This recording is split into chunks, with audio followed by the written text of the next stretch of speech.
కేంద్రంలోని మోదీ ప్రభుత్వం అక్టోబర్ నెలలో 8వ వేతన కమిషన్ ఏర్పాటు చేయడంతో 1,00,00,000 మందికి పైగా ఉన్నటువంటి కేంద్ర ప్రభుత్వ ఉద్యోగులు అలాగే పెన్షనర్లకు శుభవార్త వినిపించింది. సుదీర్ఘకాలంగా పెండింగ్‌లో ఉన్నటువంటి ఈ డిమాండ్ ఎట్టకేలకు నెరవేరింది అని చెప్పవచ్చు. రాబోయే 18 నెలల పాటు జరిగే ఈ అధ్యయనంలో 8వ పే కమిషన్ వేతన సిఫార్సులను కేంద్ర ప్రభుత్వానికి తెలియజేయనుంది.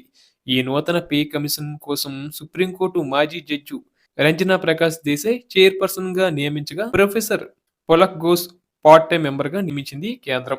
అలాగే శ్రీ పంకజ్ జైన్ మెంబర్ సెక్రటరీగా నియమించింది. టర్మ్ ఆఫ్ రిఫరెన్స్ సైతం కేంద్ర ప్రభుత్వం నిర్ణయించింది. దాదాపు 18 నెలల పాటు 8వ పే కమిషన్ వివిధ అంశాల ఆధారంగా వేతన సవరణపైన అనేక సిఫార్సులను కేంద్ర ప్రభుత్వానికి అందించనుంది. ఆ సిఫార్సుల ఆధారంగానే ఉద్యోగుల వేతనం పెంపుపైన నిర్ణయం తీసుకునే అవకాశం ఉంటుంది. కేంద్ర ప్రభుత్వం 8వ వేతన కమిషన్ అందించిన సిఫార్సులను మరో 6 నెలల పాటు అధ్యయనం చేసే అవకాశం ఉంటుంది. అనంతరం కేంద్ర ప్రభుత్వం తుది నిర్ణయం తీసుకుంటుంది. అయితే వేతన సవరణ విషయంలో అత్యంత ముఖ్యమైనది షిప్మెంట్ ఫ్యాక్టర్.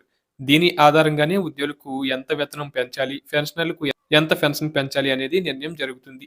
అయితే 7వ వేతన కమిషన్ రూ. 2.57 షిప్మెంట్ ఫ్యాక్టర్ ప్రకటించగా, అప్పట్లో రూ. 7,000 ఉన్నటువంటి బేసిక్ వేతనం రూ. 18,000కు పెరిగింది.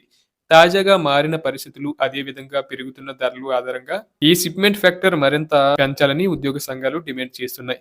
కేంద్ర ప్రభుత్వ ఉద్యోగులు ఈసారి 2.86 షిప్మెంట్ ఫ్యాక్టర్ ప్రకటించాలని డిమాండ్ చేస్తున్నారు.